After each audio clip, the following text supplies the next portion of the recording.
하나님의 기뻐하시는 사람 30번째 말씀입니다. 하나님의 마음을 품은 사람 비느하스. 오늘은 이 비느하스를 살펴봅니다. 지난주 수요일에 우리가 빌립 집사를 함께 보았는데요, 성경 안에 빌립이라는 이름이 4명이 있다고 말씀드렸습니다. 이 비느하스도 사실은 3명이나 같은 이름, 이 비느하스가 성경에 나오는데요, 각각의 캐릭터가 있습니다. 이 첫 번째 비느하스는 딱 한 번만 나오는 이름인데, 선지자 에스라와 같은 시대에 살았던 사람인데, 제사장 엘르아살의 아버지 비느하스라고 딱 한 번 이름만 기록되어 있습니다. 그리고 두 번째 비느하스가 아주 유명하죠. 악한 캐릭터로 유명한 비느하스입니다. 대제사장 엘리의 둘째 아들이죠. 홈니와 비느하스, 형 홈니와 둘째 비느하스, 불량하고 타락한 형제의 대명사와 같은 이들 아닙니까? 좋은 가문에서 좋은 배경을 가지고 안정적인 환경에서 태어났지만 정반대의 인생을 산 인물입니다. 두 번째 비느하스가 성전에 드리는 제물 중에서 좋은 건 다 강제로 뺏고 하나님 앞에서 성적으로 범죄를 저지른 타락한 자의 이름이 비느하스였어요. 그리고 같은 이름을 가졌지만 정반대의 인생을 살았던 오늘 우리가 살펴볼 비느하스가 있습니다. 모세의 형 아론이 이제 최초의 대제사장이 되어서 하나님께 드리는 제사를 집례했고, 그 아론의 셋째 아들인 엘르아살이 그 뒤를 이어서 대제사장의 직분을 수행합니다. 그리고 그 다음 엘르아살의 아들이 바로 비느하스인데, 그러니까 비느하스의 할아버지가 모세의 형 아론이고 모세는 비느하스의 작은 할아버지가 되는 겁니다. 이제 광야 40년이 거의 다 지나고 약속의 땅 가나안을 눈앞에 두고 있을 때입니다. 오늘 말씀의 배경이에요. 시딤이라는 지역에 머물러 있던 이스라엘 백성들이 이 모압의 여인들과 음행을 저지르면서 그 모압의 우상을 숭배합니다. 근데 이것은 이 미디안의 술사인 발람이 모압의 왕 발락에게 알려준 이스라엘 자멸책의 결과였습니다. 요한계시록 2장 14절 말씀처럼 발람이 발락에게 그 이스라엘 백성들에게 어떤 덫을 놓아야 그들이 잘 걸려드는지, 지난 40년 광야의 시간을 보았을 때 이스라엘 백성들의 아킬레스건이 어딘지를 정확히 알고 힌트를 준 결과가 오늘 이 이방 여인들과의 음행을 통한 이방신을 섬기는 이 모습이었습니다. 하나님이 가장 미워하시는 것, 우상의 제물을 먹고 우상에게 절하며 몸으로 마음으로 우상을 섬기는 음행을 저지르는 것, 하나님이 가장 미워하는 것이죠. 근데 지난 40년 동안 이스라엘 백성들이요, 자신들의 가족, 친척들, 친구들, 지인들이 지금 광야에서 하나님의 이 기준에 맞지 않아서 수없이 죽어나가는 것을 이미 봤음에도 불구하고 40년 동안이나 봤는데 또 그 덫에 걸리고 만 겁니다. 이스라엘 백성들은 모압의 여인들과 음행을 저질렀고 그들의 신인 바알 부올에게 또 절을 합니다. 이 공의의 하나님께서 지금 이 장면과 이 사건을 그냥 지나치실 수가 없지요. 당시에는 사형 선고와도 같은 역병이 돌게 하셨습니다. 그래서 많은 백성들이 죽어나갑니다.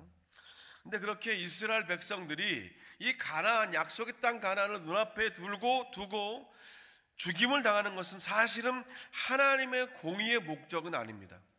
하나님의 공의와 하나님의 징계는요, 돌아서는 것, 돌아오는 것이 목적이에요. 거기에 하나님의 공의의 목적이 있습니다. 그래서 하나님은 모세에게 또 살 길을 알려주시잖아요. 천부장, 백부장 같은 이 백성의 수령들을 다 죽여라. 그러면 이 역병이 멈추고 나머지는 살 것이라고 분명히 말씀하셨습니다. 근데 모세가요, 오늘 읽은 말씀 앞절에 보면 그대로 따르지 않아요. 왜냐하면 너무 숫자가 많거든요. 이 백성의 수령들이 너무 숫자가 많아서 그 사람들을 다 죽이지 않고 모세의 자의적인 판단에 의해서 지금 저 바알부올, 모압의 신 바알부올을 섬기고 그 앞에서 절한 사람들만 골라내서 죽이라고 명령합니다. 하나님의 말씀과 명령을 지금 자의적으로 바꿔서 내가 생각에는 너무 그건 심하니까 이렇게 하겠다라고 바꿔버리는 거예요. 그래서 바알볼에게 절한 많은 사람이 죽긴 했는데 이 역병은 전혀 멈출 기미가 보이지 않았던 겁니다. 오늘 9절에 보면 24,000명이 지금 이 일 때문에 죽었다고 말하는데, 사실 그 죽은 사람이 24,000이면 그들의 가족, 친구들, 친척 합하면 수십만 명의 통곡 소리가 이스라엘 진영 안에 가득하지 않았겠습니까? 6절은 그래서 이스라엘의 온 회중이 울었다라면서 이 과장 아닌 과장으로 표현하고 있습니다. 어쨌든 여전히 이 죽음, 이 역병은 멈추지 않았고 여전히 통곡 소리가 그치지 않고 있을 때 우리가 성경 안에서 가장 어이없는 사건 중에 하나가 드디어 발생하죠. 지금 그 상황에서 이스라엘 백성 중에 한 남자가 미디안의 한 여인을 데리고 보란듯이 등장합니다. 이 남자는 14절에 보면 시므리라는 이스라엘의 지도자 중에 한 명이에요. 이 지도자가 모세도 보고 있고 온 회중들이 보고 있는 앞에서 이 시므리가 모압의 여인을 데리고 장막 안으로 들어가서 음행을 저지릅니다. 도저히 이해할 수 없는 장면이죠. 천인공노할 모습입니다. 몰래 숨어서도 아니고 대놓고 저질렀습니다. 게다가 더 어이가 없는 것은요, 사실 이전까지는 이들이 진영 밖에서만 이 모압 여인과 음행을 저지르고 바알볼을 절했던 것은 진영 밖에서 행했던 건데, 아예 이제는 진영 안으로 들어와서 공개적으로 시므리가 이런 짓을 저지른 겁니다. 이 시므리가 백성의 지도자 중에 하나였다는 거예요. 어쩌면 하나님은 지금 이런 시므리 같은 자들 때문에 앞서 모세에게 너희 백성의 모든 지도자들을 다 죽이라고 그렇게 명령하셨을지도 모르겠습니다. 이때 본문 7절은 이렇게 말해요. 제사장 아론의 손자 엘르아살의 아들 비느하스가 보고 회중 가운데에서 일어나 손에 창을 들고 라고 기록합니다. 지금 이 지점이 중요합니다. 이 비느하스만 본 게 아니지 않습니까?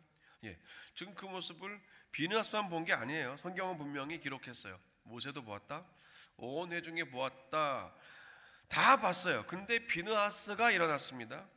제일 먼저 일어났어요. 머뭇거리지 않았습니다. 주저한 흔적도 성경에 없어요. 그냥 일어나서 손에 창을 움켜주었습니다.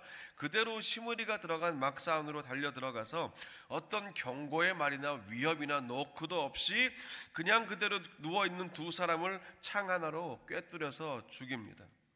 지금 이 장면은 해석이 굉장히 중요해요. 해석이, 이게 아론의 손자니까 그렇게 비느하스가 나이가 많지 않았다고 보통 학자들은 말합니다. 젊은 청년이었을 것이다.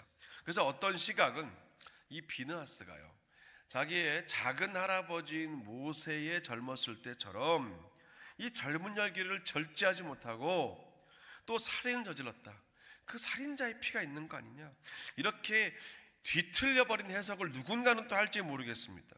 더 심하게 말하면 이 비느하스는 충동적으로 살인을 저지른 살인자다라고 그렇게 볼 수 있을지 모르겠어요. 근데 우리가 당연히 알고 있죠. 본질적으로 비느하스는 모세가 지키지 못했던 하나님 말씀을 지킨 사람이에요.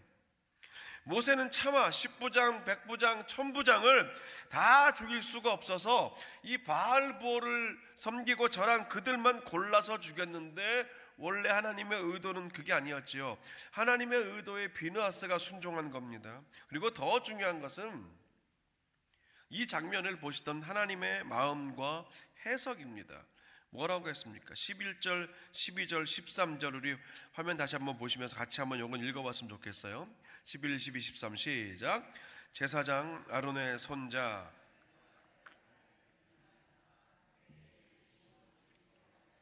이스라엘 자손 중에서 내 노를 돌이켜서 내 질투심으로 그들을 소멸하지 않게 하였도다.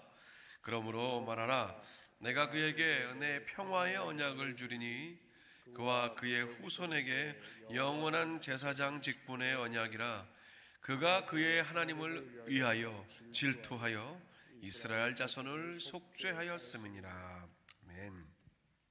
유명한 말씀이죠. 비느하스가 내 질투심으로 질투했다라고 말씀하신 이 하나님의 말씀은, 비느하스가 그 원의 의미는요, 나의 마음과 똑같이 분개해 주었다 이거예요. 또 비느하스만이, 그 모세와 이스라엘 백성들 중에서 비느하스만이 나의 마음을 정확히 이해했다라는 뜻이고요.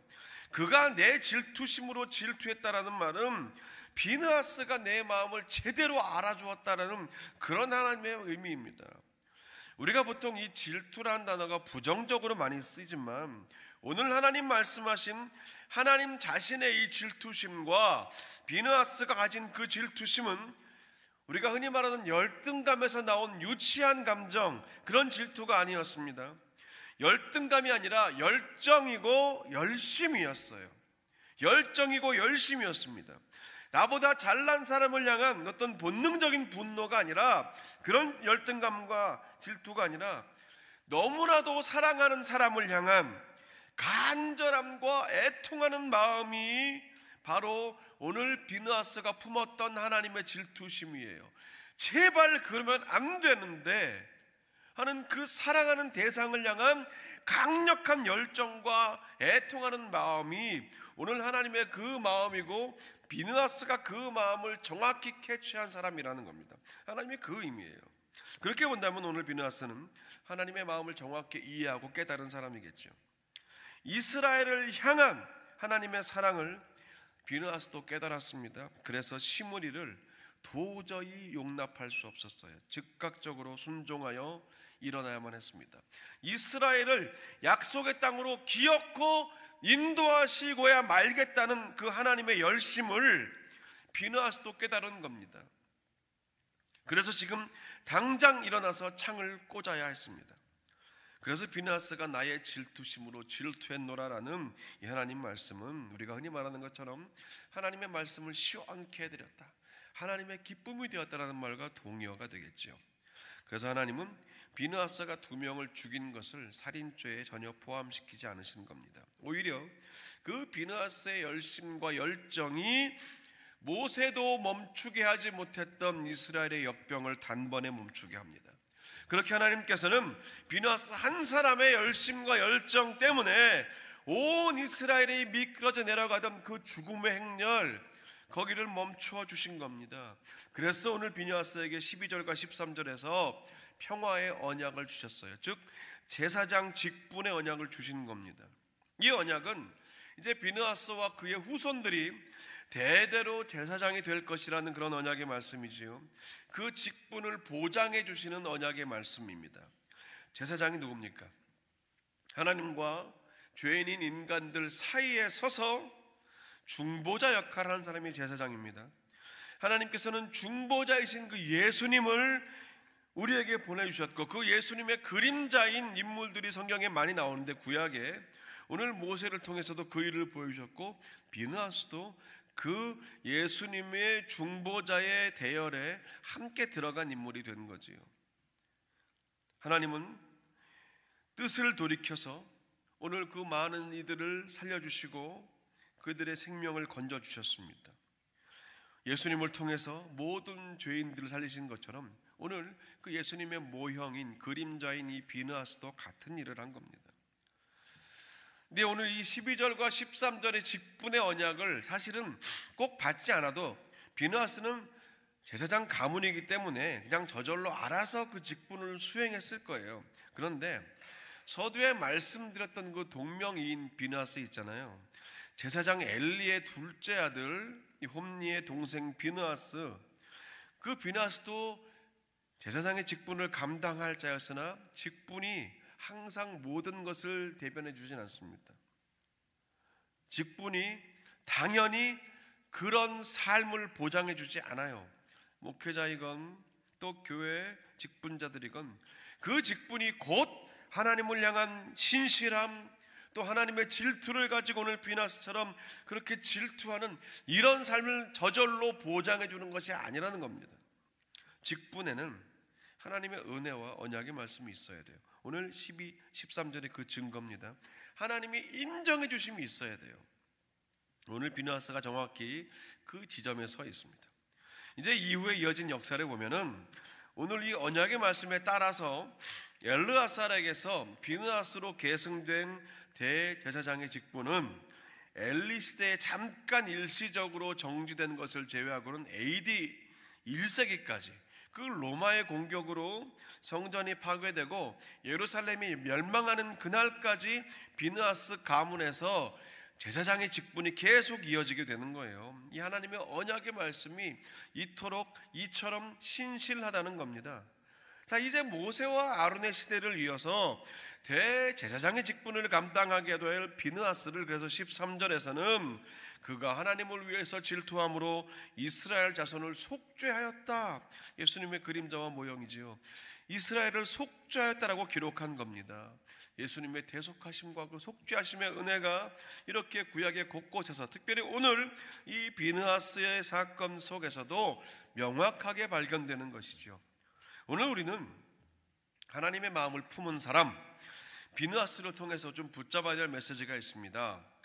그런 거예요. 하나님의 마음을 품고 산다는 게 도대체 무슨 말이고 또 어떻게 사는 것인가 하는 것이죠. 오늘은 본문 말씀 안에서 정확히 4단계를 발견했습니다. 비느하스의 모습 보면 첫 번째, 보고 일어나고 들고 갔어요. 가서 행했습니다. 보고 일어나고 집어들고 가서 행했어요. 같은 시간 같은 장소에서 똑같이 다 보았지만 그냥 이렇게 시므리의 모습을 보는 것과 하나님의 눈으로 오늘 비느하스처럼 보는 것은 다릅니다. 전혀 다릅니다. 우리가 하루에도 보는 수많은 장면들이 있어요. 모습들이 있어요. 얼굴들이 있습니다. 그런 상황들이 있어요. 거울로 내 모습을 보기도 합니다. 하나님의 눈으로 보는 훈련이 필요하고, 우리가 일상 사는 그 우리의 만나는, 우리의 눈으로 접하는 모든 삶의 장면들을 하나님의 눈으로 보는 훈련과 습관이 필요한 겁니다. 그럴 때 하나님의 마음이 우리 안에 들어오는 겁니다. 우리가 하나님의 마음을 품게 되는 겁니다. 우리는요, 보는 것을 마음에 품기 때문에 그렇습니다. 말씀을 보면 말씀이 마음에 품어지는 것이고, 엉뚱한 걸 보고 있으면 그것들이 마음에 들어오게 되는 겁니다. 그렇게 하나님의 마음을 품었다면 일어나야 되죠. 일어나는 것은 뭡니까? 공간의 이동이에요. 공간의 이동. 그 자리에 그냥 원래 살던 그 자리, 그 습관, 사람은 누구나 앉으면 눕고 싶고 누우면 자고 싶은데 일어섰다라는 것은 그 본능적인 그냥 자연스러운 그 삶의 흐름을 거슬렀다는 겁니다. 하나님의 마음을 품은 것으로 끝난 게 아니라 일어나야 됐어요. 오늘 시므리와 뒤에 보면 그 같이 음행했던 모압 여인의 이름을 고습이라고 하는데, 이 시므리와 고습이라는 여인의 모습은 모세도 보았고 수많은 백성들도 똑같이 보았으나 그 안에 하나님의 마음을 품지 못했기 때문에 일어나지 않았어요. 아무도 일어날 수 없었습니다. 근데 기억하시기 바랍니다. 만약에 비느하스가 계속 앉아만 있었다면 비느하스가 될 수 없었습니다. 우리가 이 한 주간 또 이 한 해 우리의 인생의 날들을 살아갈 때 일어나야 할 때가 있습니다. 움직여야 할 때가 있어요. 내 안에 하나님의 마음을 품을 때 가능하다는 겁니다. 그리고 일어나서 들어야 됩니다. 도구가 필요해요. 이 도구가 뭡니까? 성령의 검, 하나님의 말씀일 수도 있고, 또 예수님이 들으신 그 도구들처럼 기도가 무기가 될 수도 있고, 아니면 용서와 사랑이 예수님의 보여주신 그 모습처럼 우리의 무기일 수도 있습니다.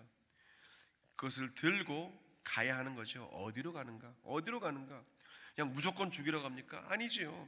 오늘 비느하스는 하나님의 마음을 품고 창을 들고 시므리와 고스비가 있는 장막으로 갔지만, 이 시대에 오늘 우리는 하나님의 질투, 즉 하나님의 열정과 열심이 있는 그곳으로 가야 한다는 겁니다. 하나님의 마음, 하나님의 사랑하는 자리, 하나님의 열심과 열정과 그 마음이 다 있는 그곳으로 우리가 움직여 가야 되는 겁니다. 그게 어디입니까? 낮아져 섬기는 자리일 수도 있고, 고난당하는 자들의 곁일 수도 있습니다. 위로가 필요한 이의 가정일 수도 있고, 아파하는 이의 병실일 수도 있습니다. 낙심하고 주저앉아 있는 이에게로 갈 수도 있고, 또 감사하고 기뻐할 일이 있는 그분에게도 함께 우리가 찾아갈 수 있는 겁니다. 어디가 되었건 하나님의 마음을 우리가 품었다면 그 마음에 순종하고 그 말씀에 순종하면 되는 거죠. 그럴 때 저와 여러분의 날들이 오늘 이 하나님의 마음을 품은 사람 비느하스처럼 하나님의 마음을 시원케 해드리고 하나님의 기쁨이 되고, 저는 내 질투심으로 질투하였다. 그래서 이 땅에 죽음이 그치고 더 이상의 고통과 아픔이 사라지는 그런 하나님의 도구가 된 이 비느하스처럼 저와 여러분도 그렇게 하나님의 마음을 품고 주님의 마음을 품고 사시는, 그래서 일어나 들고 가시는 그런 복된 이 한 주간 또 이 한 해 그런 우리의 인생이 되시기를 주님의 이름으로 간절히 축원합니다. 아멘. 함께 찬양했으면 좋겠는데요. 보소서 주님, 나의 마음을 선한 것 하나 없습니다. 주님 마음 내게 주소서. 이 찬양입니다.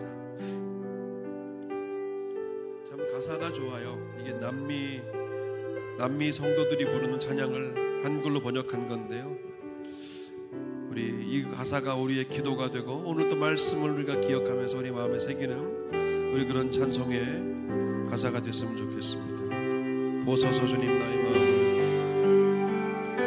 보소서 주님 나의 마음을 선한 것 하나 없습니다. 그러나 내 모든 것 주께 드립니다. 사랑으로 안으시고 날 새롭게 하소서. 주님 마음 내게 주소서.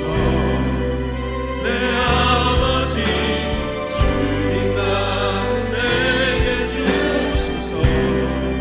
나를 향하신 주님의 뜻이 이루어지도록 주님만 내게 주소서. 주님 나의 마음을, 보소서 주님 나의 마음을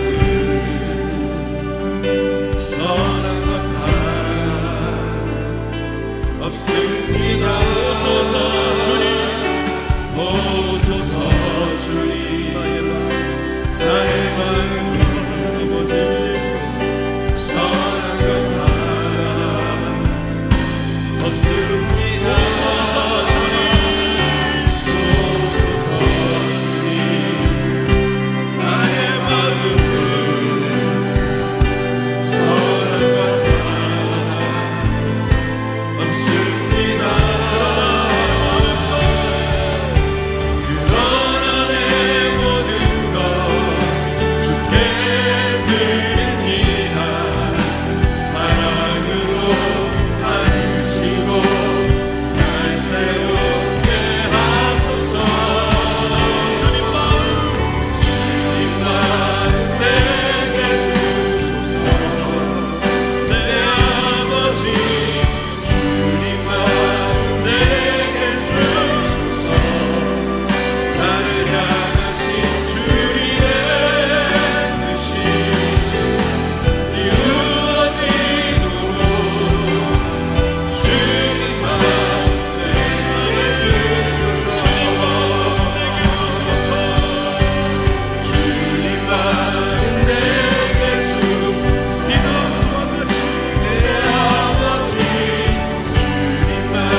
하나님의 마음을 품었던 사람 비느하스를 우리가 오늘 함께 보았습니다.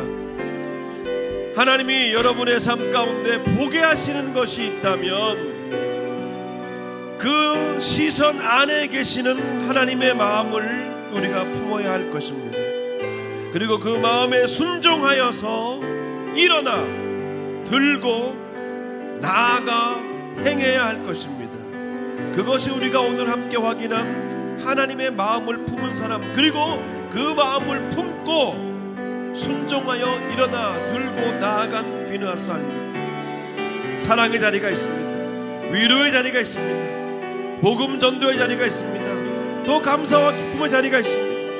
섬김과 사역의 자리, 선교와 순종의 자리, 그 어떤 자리가 되었든지 하나님, 내가 하나님 마음에 아픈 사람으로 살아갈 수 있도록 하나님 도와주십시오. 성령님, 오늘 이 비느하스와 같이 그렇게 하나님의 마음을 시원케 하고 하나님의 질투심으로 질투하는, 하나님의 시선으로 바라보고 하나님의 마음으로 살 수 있는 그런 내가 되게 해주십시오. 함께 우리 말씀 붙들고 자신을 위하여 결단하며 기도합시다. 아버지 하나님, 오늘 주신 이 말씀을 주 앞에 온전히 붙들고 나아갑니다. 아버지 하나님, 오늘 이 비느하스가 나에게 질투심으로 질투하였다. 하나님께 정말 부르시는 주시옵소서. 하나님, 같은 곳에 같은 시간에 같은 장소에서 같은 것을 하나님의 마음을 품어주시옵소서. 주여 역사를 기록하시옵소서. 아버지, 오늘 이 시간 이 밤에 모인 우리들 주님의 시선에 우리의 눈빛을 보게 하시고 하나님, 주님께서 보게 하시는 그것을 마음에 품게 하여 주시옵소서. 아버지, 마음에 품은 것으로 끝나는 것이 아니라 이런 손에 들고 하게 하여 주시옵소서. 말씀 들고 기도에 완전히 사랑과 성품과 예수의 나아가게 하시고 아버지 하나님의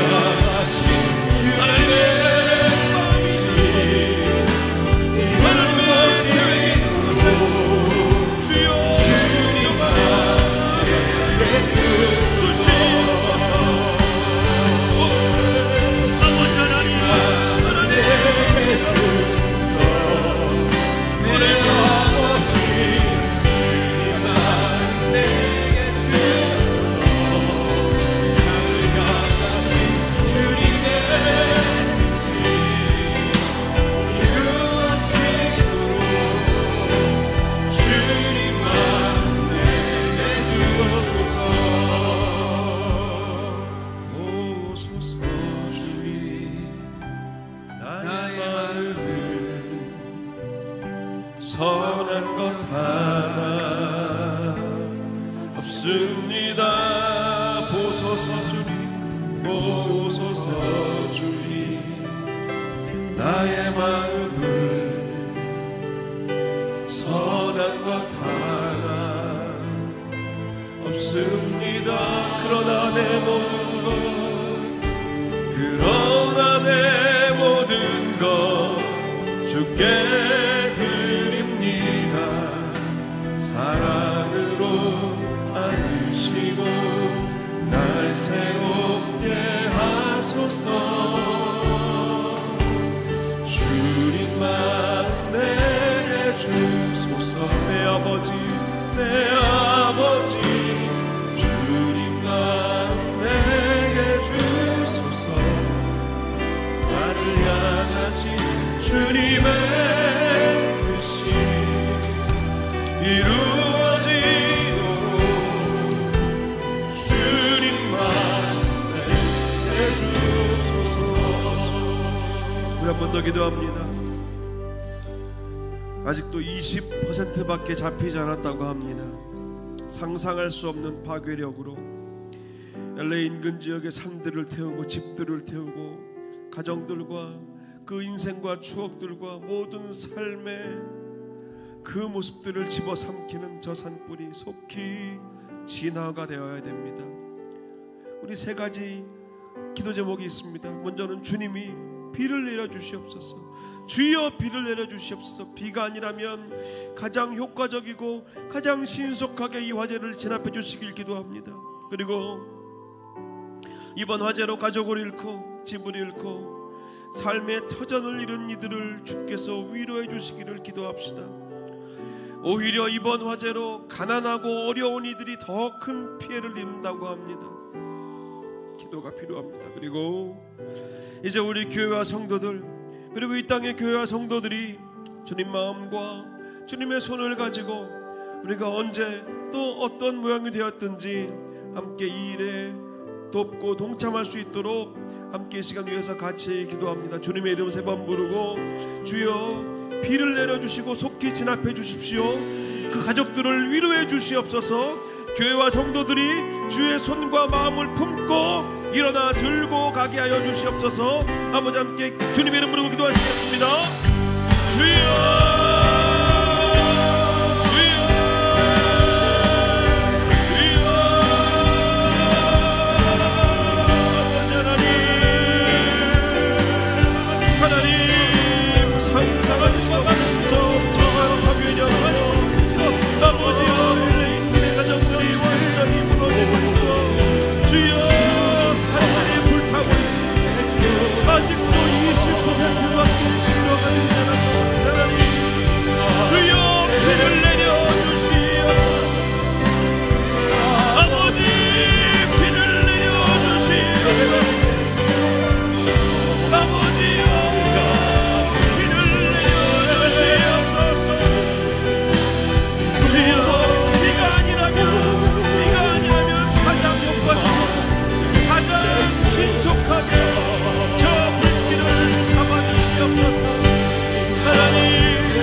한 번 더 기도하실 때에 나라와 민족을 위하여 기도합시다.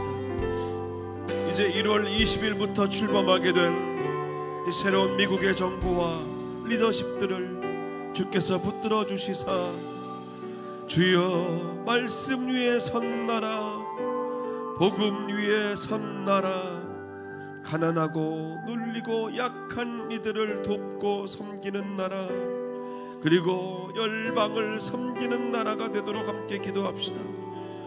죄악과 불의가 더 이상 설 자리를 잃게 하시고 진리와 정의가 강물처럼 넘치는 이 땅 미국 되도록 위해서 기도합시다.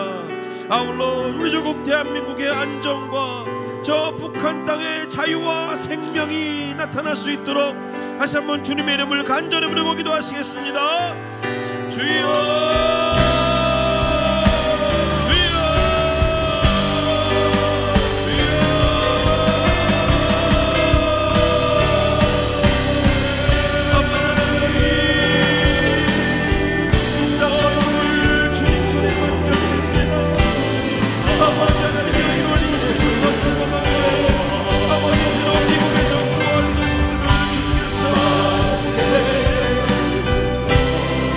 말씀 진리 위에 서기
경제가 회복되고 가정들이 회복되고 다시 모든 것이 제자리로 돌아올 수 있도록 주여 도와주시옵소서. 하나님 정령당에 하나님의 자유와 생명을 들었으에 주여 아버지 도와주시옵소서.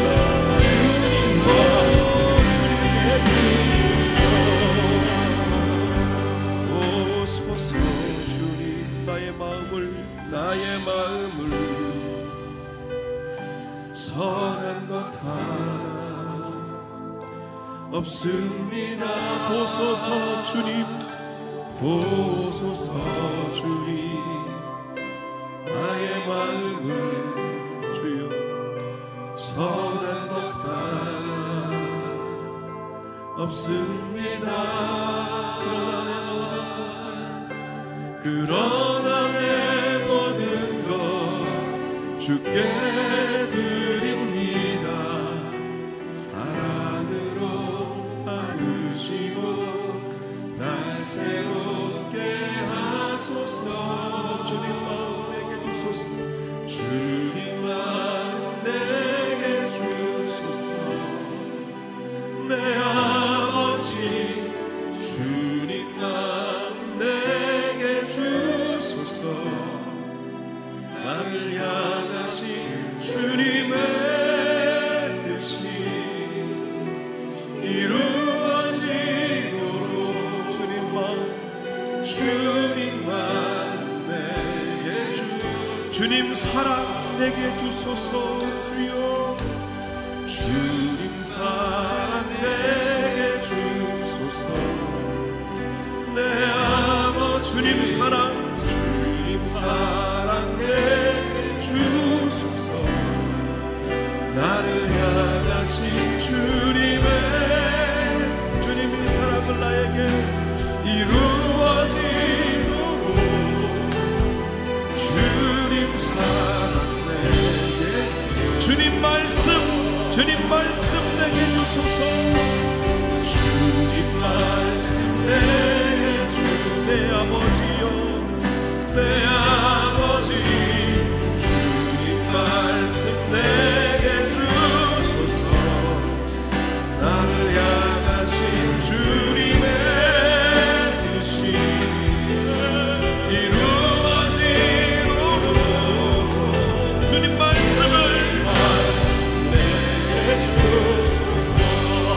주님 눈길 내게 주소서. 주님 눈길 내게 주소서. 주님의 눈길을 나에게 주님 눈길 내게 주소서. 나를 향하신 주님의 이루어지도록 주님의 눈길을 나에게 주시옵소서. 주님 손을 내게 주소서. 주님 손을 내게 주소서. 네, 주님 손을 나에게 주님 손을 내게 주소서. 나를 향하신 주님의 이루어지도록 주님 손을 내게 주소서. 주님 손을 내게 주소서. 아버지 하나님의 마음이 아픈 사람 비느하스처럼 우리 눈에 보는 것을 그저 무심코 지나치지 않게 하시고 그 안에서 주님의 말씀을 기억하게 하시고 주님의 손길을 발견하게 하시고 주님의 마음을 깨닫게 하여 주시옵소서. 그래서 비느하스처럼 하나님의 마음을 품고 분연히 일어나 서서 주여 하나님의 말씀을 들고 나에게 허락하신 그 자리 내가 가야 할 곳 내가 순종하고 내가 섬겨야 할 그 자리로 가서 비느하스처럼 하나님의 마음에 합한 하나님의 마음을 시원케 해드리는 주를 기쁘시게 하는 그런 삶을 사는 이 한 주간 또 우리의 이 한 해 그리고 우리 모두의 일생이 되게 하여 주시옵소서. 지금 우리 주 예수 그리스도의 은혜와 아버지 하나님의 크신 사랑과 성령의 인도하심이 오늘 주 앞에 나와 예배한 모든 성도들, 주님을 소리 높여 찬양한 주의 백성들, 한 목소리로 부르짖어 기도하며 주의 마음을 구한 주의 권속들 머리 위에 이제부터 영원까지 함께 하시기를 간절히 축원하옵나이다. 아멘.